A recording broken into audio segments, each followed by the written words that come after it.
വലിയ മുട്ട എടുത്തോളൂ, അതാണ് ലാഭം. കാരണം വലുതിൽ അളവിൽ കൂടുതലുണ്ടായിരിക്കും.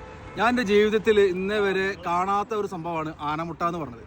പിന്നെ കഴിക്കാത്ത ഒരു മുട്ടയാണ് ഒട്ടകപ്പക്ഷിയുടെ മുട്ട. പക്ഷേ ഞാൻ എൻ്റെ കയ്യിൽ എടുത്തിട്ടുണ്ട്, കഴിച്ചിട്ടില്ല.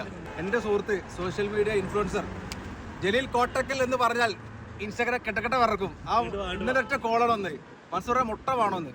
കാരണം നമുക്കറിയാലോ, മുട്ട ഇഷ്ടമില്ലാത്ത ഒരു മനുഷ്യന് ഈ ദുനിയാവിലുണ്ടാവില്ല. പ്രത്യേകിച്ച് പെൺകുട്ടികൾക്ക് ഒന്നും കഴിച്ചില്ലെങ്കിൽ അവർ മുട്ട കഴിക്കും.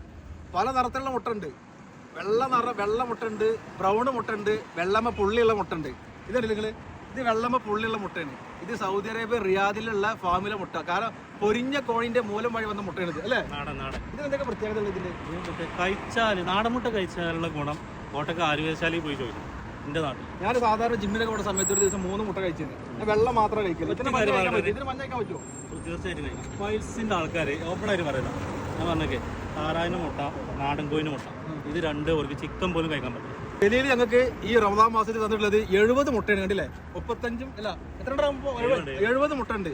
ഈ ഒരു അമലിന് ഇതിൽ ഈ റമദാൻ മാസം 70,000 കൂലിയാണ്. പഠിച്ചവനെ നീ ഈ മുട്ടന്റെ രൂപത്തിൽ 70,000 മുട്ടയുടെ പ്രതിഫലം നീ ജലീലിന് കൊടുക്കറപ്പേ.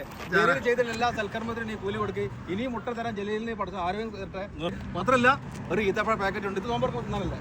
എന്താ ഇത്രയും കാലം കണ്ടിട്ടുണ്ടായിരുന്നില്ല. കോട്ടക്കാരൻ ജലീല നമ്മളെ ഇന്ന് വരാം നാളെ വരാന്ന് പറഞ്ഞ് പറ്റിക്കലാണ്.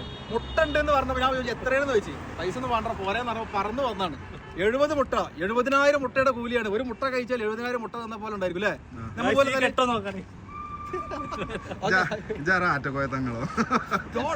പേര് പറയല്ലേ.